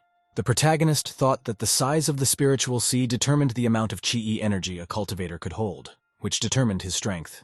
The young master thought that his spiritual sea was only a pitiful puddle. His talents are very small. The guy was holding a magic stone in his hands. He decided that he should attune himself to the Yuan spiritual item after breaking through. Chen thought that as long as the attunement to the spiritual Yuan was large, then it could change a cultivator's fate. Suddenly, the guy received a message from the system, informing him that from now on, he had access to a range of time adjustments up to 50 years. The protagonist rejoiced the system would be much more useful to him. The amount of adjustment at 5 years was not enough for him. The guy thought that the magic Yuan stone was not the strongest in the world. He had heard that this stone could build up its power over time. The young master looked at the stone and commanded that the system shift his time by 50 years. A huge magical dial stone appeared in space and lifted above the guy's hand. The hands on the magic dial began to gradually reverse. The protagonist was amazed. He felt exactly what the change was. The young master looked at the stone and realized that his request had worked. The protagonist noticed various waves coming from the stone in all directions. The boy was very much surprised. He didn't understand why the stone had turned black. At this time, there was a sudden change in the weather outside and the sky got very dark. The young master immediately sensed that the stone had a very strong aura. At the same time, a violent thunderstorm started outside from dark and black clouds. The guy was surprised and realized that the spirit stone was actually able to affect the weather. The young master remembered that only items above normal levels and those who had attained immortality could summon thunder between heaven and earth. At this time, Princess Yue in her palace was very much disturbed by the sudden changes in the weather. The princess went outside. She noticed how suddenly the sky turned black and a violent thunderstorm began. The princess was surprised. She didn't understand how there could be thunder. Suddenly, the princess heard her warrior servant coming up behind her. The servant reported that the weather phenomenon was similar to that of an immortal treasure being discovered, and he had previously seen a similar scene in the imperial city. The princess pondered. She thought it might be the token of a noble king. Legends say that this thing is made of a special iron. On a neighboring estate, 2 lads were very much surprised at the sudden change in the weather. The young boy wondered what was going on in the Chen manor. After thinking for a bit, the man said that the Chen family had a royal lineage with a deep heritage. The man added that it may not be the main branch, but it is the place the Chen family chose to stay. The man, astonished and thoughtful, said that perhaps it was the discovery of the greatest treasure. He thought it might be the concrete of the noble king of the Chen family. The boy called the man father and asked, wondering what the token was. The father explained to his son that the token was a priceless treasure that could only be obtained by cultivators of the noble king level. The man added that this token could represent a higher mandate. When an ordinary person receives such a mandate, he can rise above hundreds of thousands of others. The boy asked his father if he meant overcoming and mandate. Father replied that for the past few years, no outsider had been able to see the token of the noble king. The man added that now the young line of the noble king in the Chen family is in decline. For this reason, every family may jump at the opportunity. Very excitedly, the son asked his father what they were going to do. The man stepped aside and told his son to head over to the Chen family and see for himself. The man said that he was absolutely sure that the others would also rush to Chen Manor. At this time, the protagonist was in his estate studying how the spirit stone had changed. The young master decided that after rewinding time 50 years forward, the stone was very much advanced. The guy said that the spirit stone itself was excellent and now it was many times better. The young master decided to tune into the magic stone right away. The protagonist decided to complete the process of breaking through to the spiritual sea level. The boy noticed a bright blue glow starting to emanate from the stone in all directions. A little while later, the protagonist closed his eyes and became completely immersed in the process. When the process of breaking through to the spiritual sea level was over, the guy opened his eyes. The young master shouted joyfully that the assimilation with the spirit stone was successful. The guy noticed that he seemed to be floating above the endless blue sea. The main character was surprised. He didn't understand what happened to him and where he was. Chen said that after assimilating with the spirit stone, his puddle became a huge ocean. The main character was sitting in his house. He heard someone calling his name from the street. The young master went to the window. He realized from the voice that the girl Lee Tiner was calling him. The girl menacingly shouted to the guy that they should fight, and she officially challenges him to a duel. From behind came the elders. One of them told the girl to choose her expressions. The girl turned to the elder and said that all of this was between her and the protagonist. The elder said that Lee Tiner could only be rude because of her brother. He added that disrespecting a young master was a serious offense. The girl replied sharply that they would wait to see what the young master himself had to say on all this. Lee Tiner yelled for the protagonist to come out and fight her if he had the power. The elder said that the protagonist will decide for himself when he can hold a fight. He added to have the girl immediately throw the place out and stay quiet. Lavushka said she would wait for the young master to come out to her. The elder angrily shouted to the surrounding people for someone to take the girl away as soon as possible. The doors opened and the main character said not to worry. The young master stood on the threshold. He agreed to come out to the girl. The girl was very excited that the guy had finally shown himself. Immediately, the young foreman said he was taking a call from a girl. The elder became very worried. He turned to the young master. The boy told the elder that there was no need to say anything. He's confident in his abilities. At this time, a man named Chen came to the princess's palace with important news. The man was walking very fast towards the princess. He had something important to tell her. Princess Yu asked the man if he had brought her breaking news. The man told the woman that Lee Tiner's girlfriend had challenged the protagonist to a duel. The man also promised to help Princess Yu get the noble king's badge. The girl liked this information and promised to make the man a master of the Chen family. Chen Yu thanked the princess. He asked her where she was going. The princess said she was going to Chen Manor. There was an unusual phenomenon there today, and everything looked like the token of a noble king. The man said that the girl Lee Tiner would have time to defeat the protagonist. For this reason, the princess would be able to enjoy the pitiful appearance of the young master. At this time, there was already a young boy near the Chen Manor. He was surprised to see Princess Yu. The princess said she had come to the young master to demand that he pay his debts. The guy said he wanted to talk to the young master too. Guy, along with the princess and entourage, approached the estate's gate doors. The guests approached the steps and saw a girl named Lee Tiner standing in front of the main character. The guy said cheerfully that they were on time. He also added that they could witness a real show. Princess Yu asked the servant who was standing nearby if he had found anything. The servant replied that the phenomenon had disappeared and there was no information about the noble king's token. The girl bared her sword and menacingly addressed the protagonist by name. The girl said she would cancel the duel if the protagonist promised that Big Brother Yuan would return. The young master said in response that Chen Yin-yang intended to kill him. The girl said that whatever Chen Yue did had nothing to do with Big Brother Yuan. Lee Tiner said that everything Big Brother Yuan did was for the sake of the Chen family. The young master said it was pointless for the girl to argue on behalf of another person. The girl swung her sword and said that in the world all the families of noble kings are prosperous, only the Chen family is in decline. Big Brother Yuan wanted to restore the honor of the Chen family. The protagonist asked with surprise at the girl whether his death would enable the Chen family to prosper. The girl said that the death of the protagonist will protect the Chen family from ridicule. She added that the young master has a bad reputation. The girl said that the guy's reputation is so bad that it could bury the Chen family as well. The main character looked at the girl carefully and called her by the name Liu Ting. Young master asked the girl why her older brother sent her to the Chen family. The girl added that she had come here to escort the young gentleman. Lee Tiner added that the main character disappointed her, and that's why she won't stay with him. The guy said calmly in response that the girl chose Chen Xianyuan. The girl said that Brother Yuan is young and brave, and he is the best in the Chen family. The girl added that if the family is led by Yuan, they will obey him instead of the main character. Lee Tiner tapped her sword on the ground and told the protagonist that she was challenging him and not to dare run from her. The young foreman told the girl to treat him with the respect he deserved. Angry, the girl yelled at the guy that he wasn't worthy of respect. The young master replied sternly to the girl that he would teach her good manners. The protagonist activated the spell and prepared for battle. The girl was angered by the guy's words. She didn't want him teaching her manners. Lee Tiner bared her sword and asked the protagonist if he had the guts to fight her. The girl raised her sword up. She prepared to attack the guy when he would fly at her from above. Lee Tiner was very surprised at how quickly the guy was able to react. The young master struck the sword in flight and knocked it out of the girl's hands. The girl was very much amazed at how quickly she was unarmed. The princess looked at everything that was happening and said that the main character's cultivation level had reached the spirit sea world. The guy said that Chen Dao's rival has the same level, and the protagonist won't be able to defeat her. Lee Tiner told the guy she underestimated him. Maybe he's already moved on to the next level. The girl shouted that she had reached the 7th level of the spirit sea world. She rushed towards the protagonist. The young master of any trouble stopped the girl and punched her in the face. The people present were surprised, and the princess said that the young master had just reached the spiritual sea world, but was already very strong.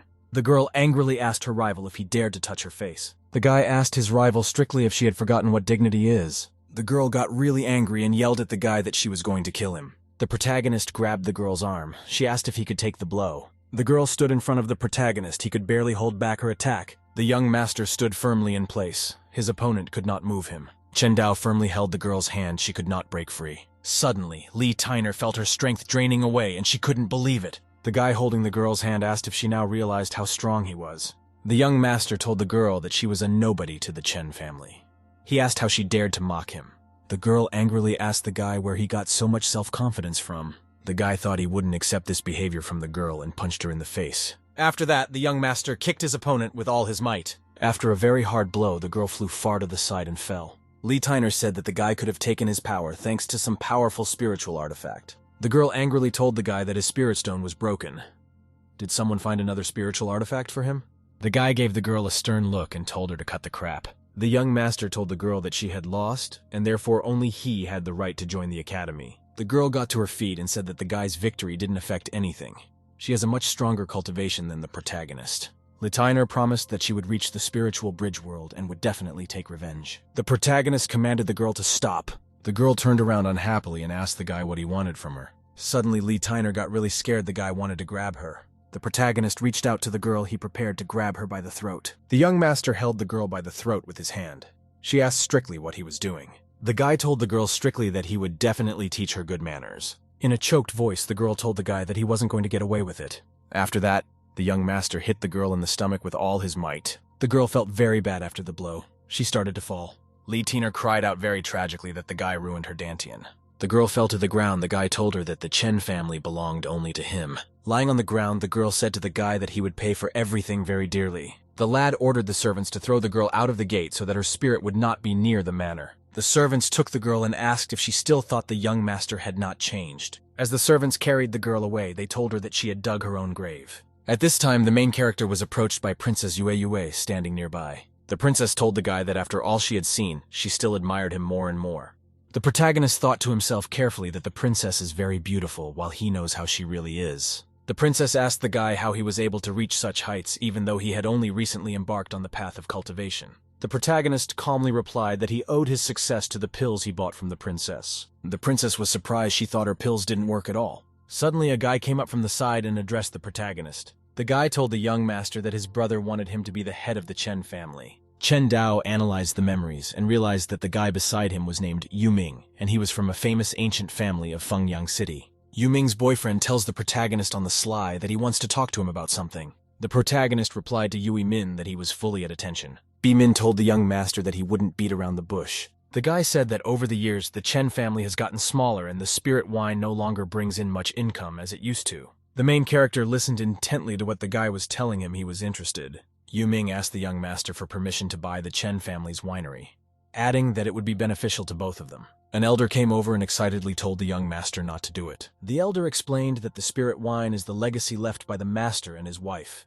It is also the main source of income for the Chen family. The elder said that the Chen house would be very ill without the sales of spiritual wine. The protagonist told fellow Yu Min that the sale of spirit wine is the family's main income. Yu Ming got angry. He realized that the protagonist would not sell the winery. The elder stood next to the protagonist. He was waiting for the young master to answer. Unexpectedly, Chen Dao asked Yu Ming's boyfriend how much he could offer for the winery. The elder was very unpleasantly surprised. He couldn't believe the protagonist would agree to the deal. Yu Ming was also very surprised. He didn't think that the young master would dare to sell the winery. Full of confidence, the guy said that the Yu family was willing to offer 500 spirit stones. The elder said that such an amount was not enough. The Chen family's winery is one of the best in Haiwan City. He added that the price should not be less than 2,000 spirit stones. The protagonist told the Yu guy minutely that the Chen family's winery was one of the best in Haiwan City. The young master looked at his interlocutor and said that he could get the winery for 2,000 spirit stones. Then Yu Min said that the protagonist is either joking or doesn't want to sell. Chen Dao patted the guy on his shoulder and said that he wanted to sell, but the guy couldn't afford it. The elder happily thought to himself that the protagonist had scared him to death. He had already decided that Chen Dao would really want to sell the family business. Guy Yu Ming shouted to the protagonist to think again. He added that the sales of the Chen family spiritual wine will continue to fall. Yu Ming pointed his finger at the young master and said that he was doing everything for his good. The protagonist replied to have Yu Ming draw 2,000 stones to confirm his words and buy the winery from him. Yu Ming wondered to himself how the dumb protagonist became so wise and eloquent. After that, Yu Ming said that he was leaving since the protagonist was not going to sell the winery. As he was leaving, Yu Ming suddenly stopped. He wanted to say something to the protagonist. Yu Ming said to his interlocutor, he has no idea how hard it is to be the head of a family. Princess Yu came up behind the protagonist and silently watched everything that was happening. The girl thought that the main character had changed, and he would no longer follow her words like before. The elder said that the Chen and Yu families have been competing in the wine industry for a long time. In the past years, the Yu family has been able to steal a large market share from them. The elder then added that if the lord and his wife were here, the Yu family would not even dare to make a peep. The girl told the main character that she also wants to discuss something with him. The guy replied that he is all ears. Princess Yu told the protagonist that they'd best discuss everything in a cozy place with a cup of tea. The young master hesitated. He liked the princess's suggestion. Chen Dao said happily that he was even embarrassed to ask for more. The girl reflected that the protagonist remained the protagonist, and he was all hers. The elder shouted to the young master for them to wait for Lady Suyan first.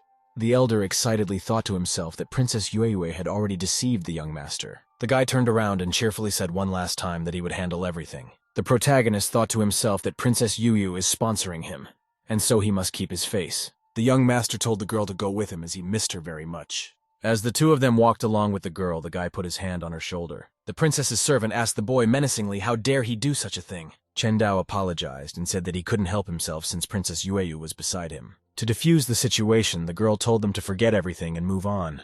The protagonist along with the princess stopped by his house to socialize. The girl told the protagonist that she was very pleased as her cultivation was growing by leaps and bounds. The protagonist replied cheerfully that if the girl was happy for him, so was he. The princess was silent. She looked reproachfully at the protagonist. The young master apologized and told the girl that he would watch himself. The princess said conciliatingly that it was no big deal since they were not strangers. The young master asked the girl why she had called him and said he would help in any way he could. Princess Yue told the protagonist that she wanted the Chen family's royal token. Such a request was very unexpected for the protagonist. He fell silent. The boy sat and looked at the princess with a long testing gaze. The girl turned around and looked at the guy. She hoped he would agree to her request. Chen Dao thought to himself that if the princess asked for a royal token, then she must be holding him for a fool. The girl said that she had always wanted to see the royal tokens with her own eyes. She added that if it was an impossible request, she could endure it. The young master told the princess that he could show her the royal token, but with one important condition. The girl looked at the guy with interest and asked what his condition was. The main character told the cheerful girl that he wanted her to give birth to a healthy heir for the Chen family. The girl was very surprised and discouraged. She didn't like the guy's words. Coming to her senses, the princess angrily asked the guy if he was joking. The young master replied to the girl that he was speaking with great sincerity. He added that if the princess gave birth to an heir, she would become part of the Chen family. Chen Dao told the girl that it wouldn't be a big deal if he gave her a royal token. The girl told the guy sternly that they are not that close, and can't talk about the heir right now. She demanded that the guy show her the royal badge right now. The servant did not like the way the protagonist behaved with the princess. He wanted to kill the guy. The main character got up from his chair and said there was only one option left. The guy offered the girl to apply sincerity in return for sincerity. The girl was surprised. She interrogated what the guy meant now. The young master told the girl that she had defeated him. He asked the princess if he had defeated her.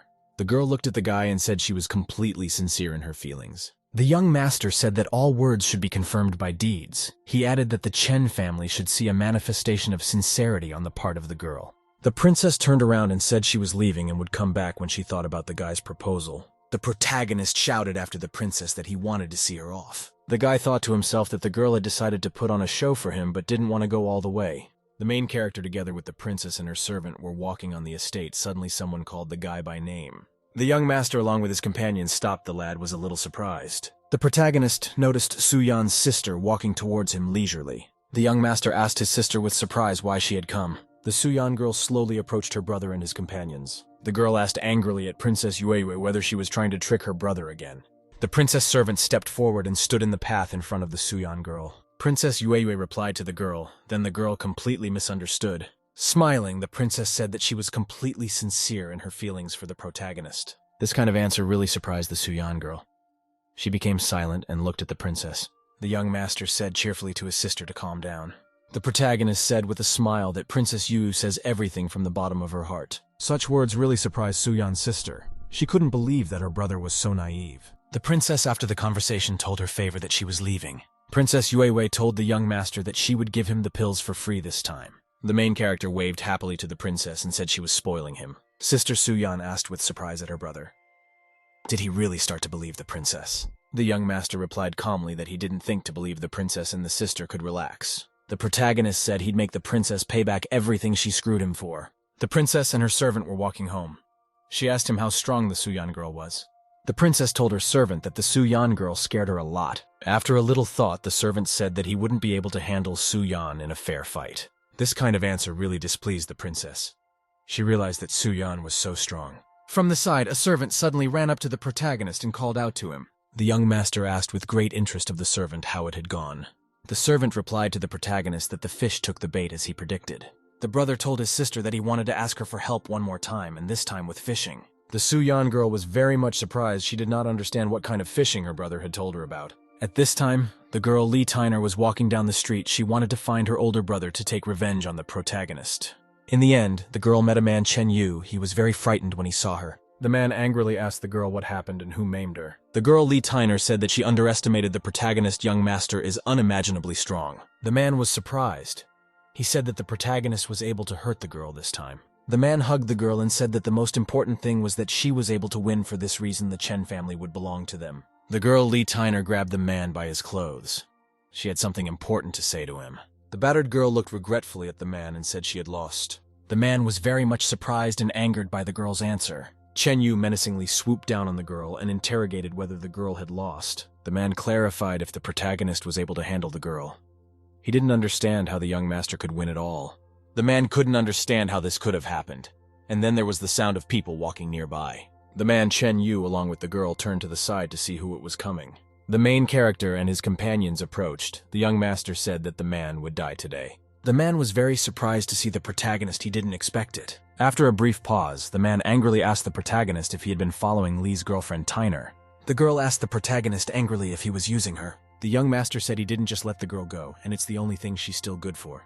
Lee's girlfriend turned to a man and told him to show the protagonist. The man told the girl that they should fight to the end, even if it would cost them their lives. The girl told the man that she was ready to die without regret if he would be by his side. The Su-yan girl rushed forward and said that the traitors of the Chen family would be punished. Lee Tiner shouted back that she was not at all afraid of her rival Su-yan. Suddenly, the man with his hand pushed the girl Lee Tiner in the back with all his might. The girl was frightened and surprised. She didn't realize what had happened. The girl Lee Tiner turned back frightenedly. She didn't realize what the man had done. The girl noticed the man decided to make a quick escape and jumped up. The man Chen was running away, and to himself, he apologized to the girl Lee Tiner. At the same moment, Su-yan struck the Lee Tiner girl's chest with her hand with all her might. After Lee Tiner was hit, she flew off and fell to the ground.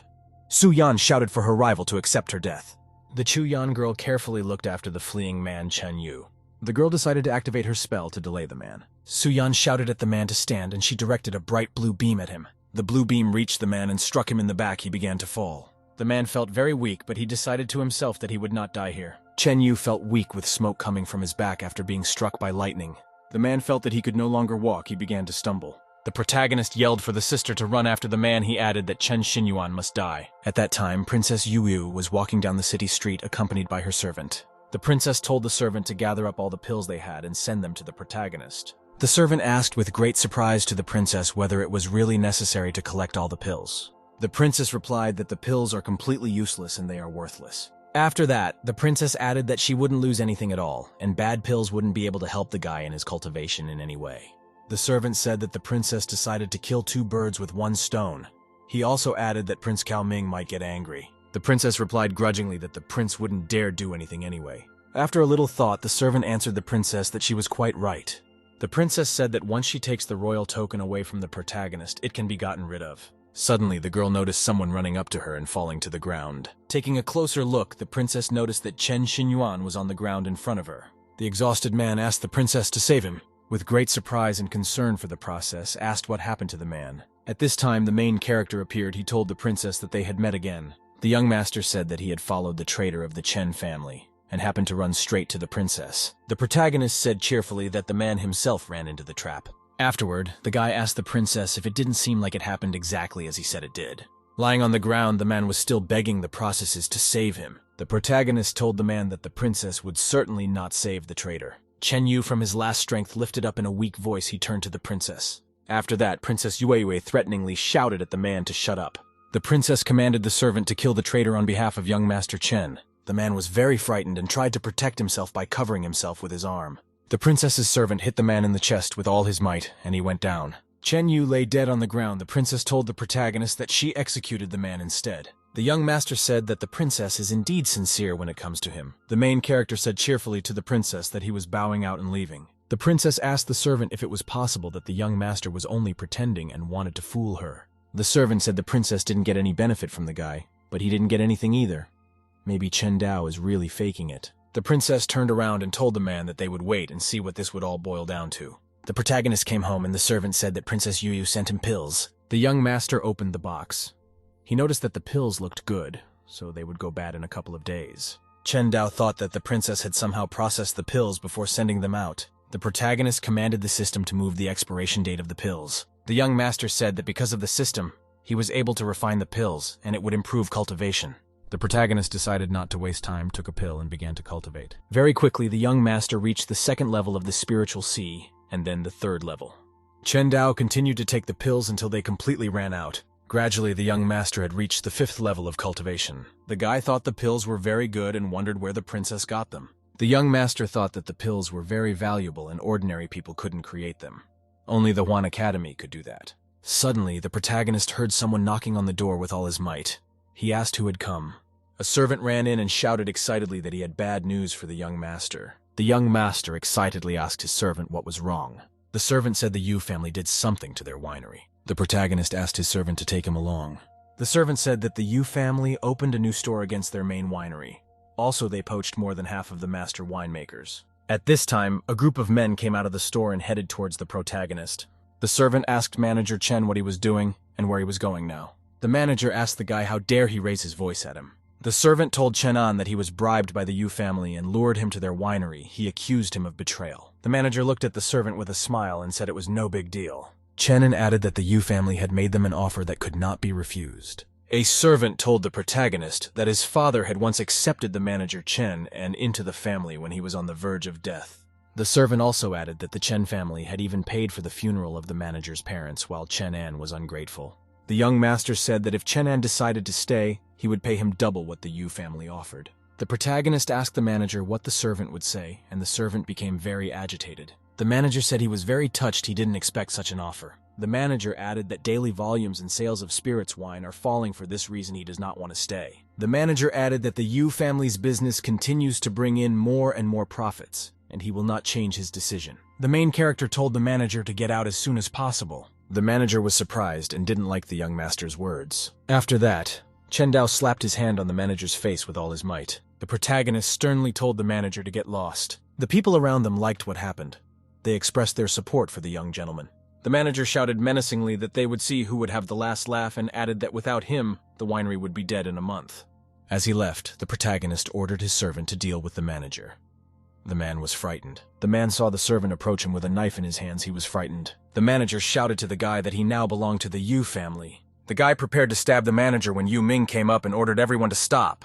The servant was very unhappy that Yu Ming prevented him from hitting the manager. Yu Ming asked the servant sternly how dare he attack a man from his family. The manager prayed that Mr. Yu would save him from death now. Yu Ming shouted to the protagonist that the manager Chen An is a member of his family. The young master ordered his servant to cripple the steward. The servant replied that he would fulfill everything, and he stabbed the manager. Yu Ming was very angry. He decided to use spells against the servant. Yu Ming attacked the servant with lightning to protect the manager. The manager was lying on the ground. He shouted to his master that his hand was cut. Yu Ming asked angrily at the protagonist how dare he injure his man in front of him. The young master approached the doors of the building. He told Yu Ming to go inside with him. Yu Ming shouted to the protagonist that in less than a month, the Chen family's wine business would completely die. The protagonist walked into his winery. He looked at the workers sitting around. The workers started shouting excitedly that a young gentleman had arrived. The young foreman looked around and asked the workers strictly who was in charge now. Just then a guy came running up from the side. He wanted to say something to the young master. The guy said that after the manager Chen An left, he was now the boss of the place. The protagonist asked the guy what his name was. The guy gave his name as Chen Liang. The young master asked Chen Liang what the situation in the winery was like now. Chen Liang reported that the main factor for spiritual wine is its age, and for that you need spiritual yeast. Chen Liang added that the age of spirit wine is directly related to the age of spirit yeast,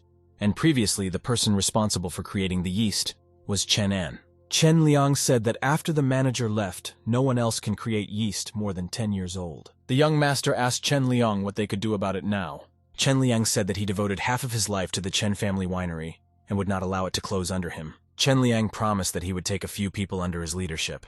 They would look for a method to produce yeast older than 10 years. Chen Liang promised that the former manager Chen An would see for himself how the Chen family winery lives without him. Such words pleased the protagonist. He put his hand on Chen Liang's shoulder. The young master said that from this day forward, Chen Liang would be in charge of the winery. The protagonist asked the new manager for some yeast to study. The new manager was worried. He wanted to say something to the young master. Chen Liang said that the Chen family had little spiritual yeast left, no more than 4 portions.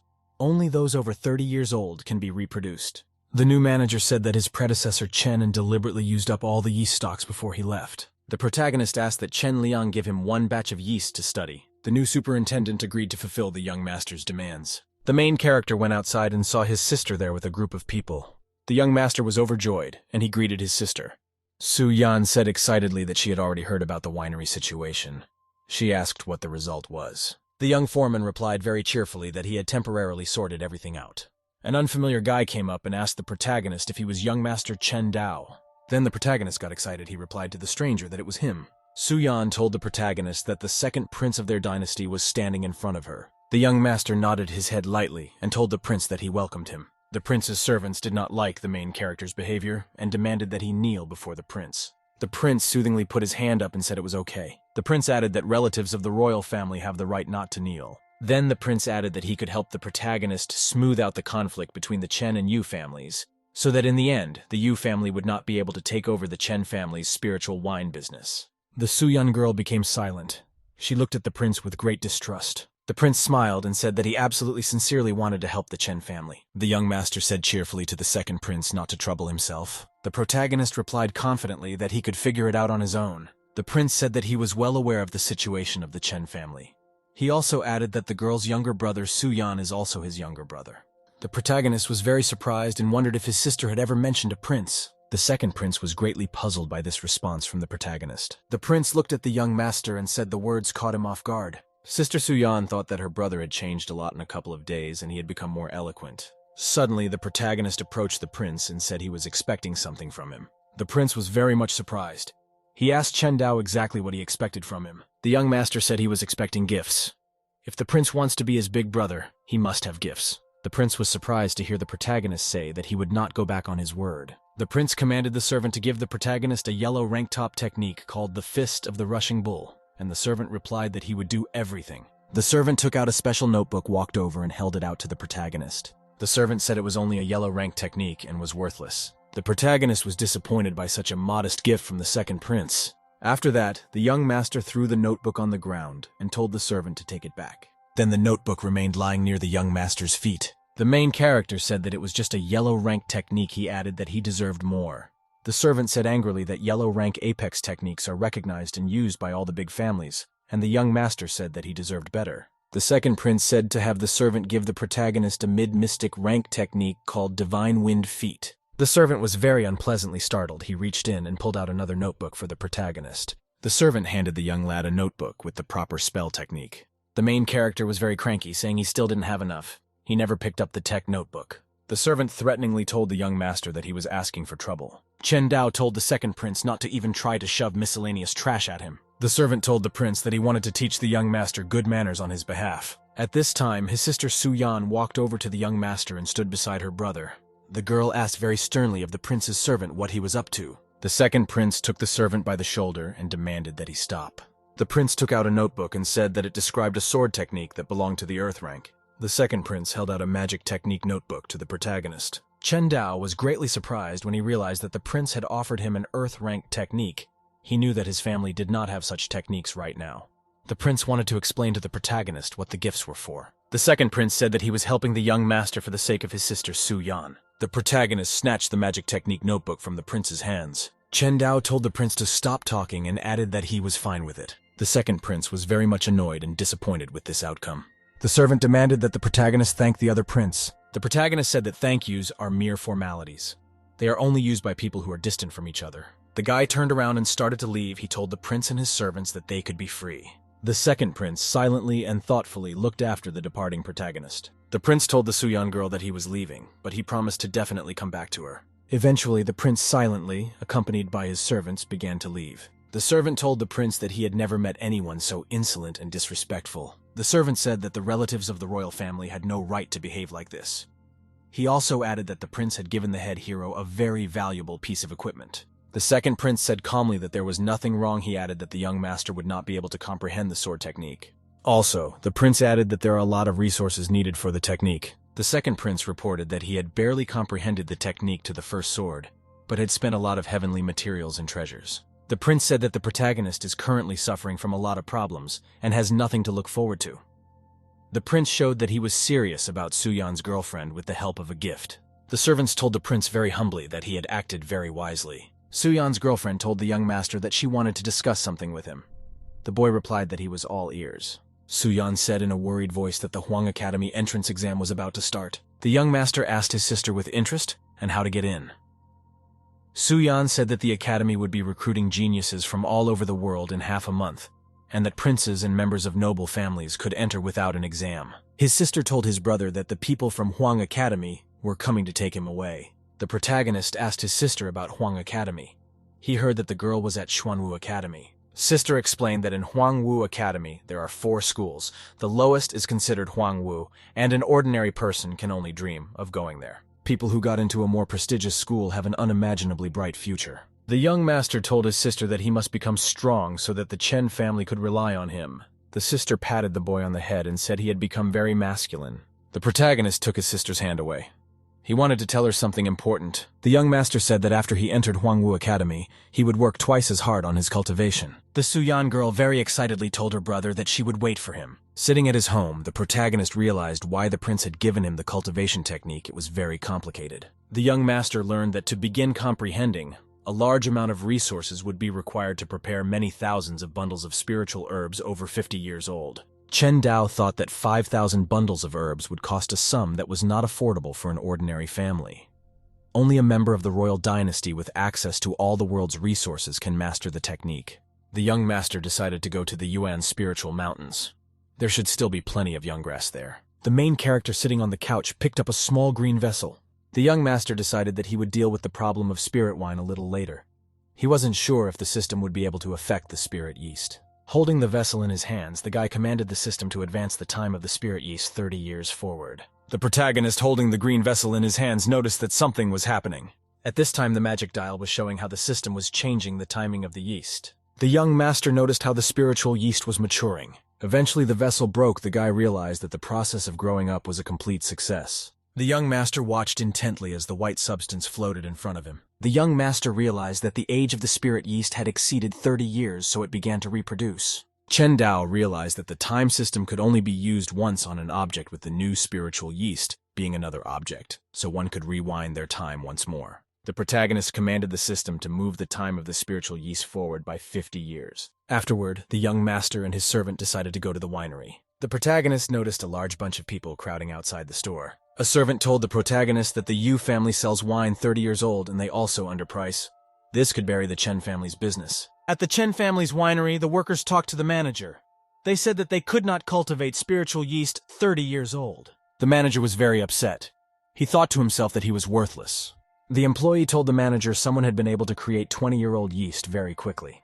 He added that if they had a year and a half, they would have created 30-year-old yeast. The employee said very sadly that the Chen family's winery would not last that long. One of the workers said that the main character took home with him a bottle of yeast he could learn something from. Another worker replied that it was the first time the young master had seen the spiritual yeast. He added also that although the young master is a good man, but he has little talent. The workers became very upset and frustrated because there was no hope. At this time, the protagonist along with his servant approached the workers from the side. All the employees of the winery cheerfully greeted the young gentleman. The young foreman looked at the workers and asked why they had their noses down. The manager was very frightened. Annoyed, he dropped to his knees. In a frustrated voice, the manager said they deserved to be punished. All the winery workers fell to their knees and told the young master to punish them. The main character was very surprised. He asked the workers what had happened here.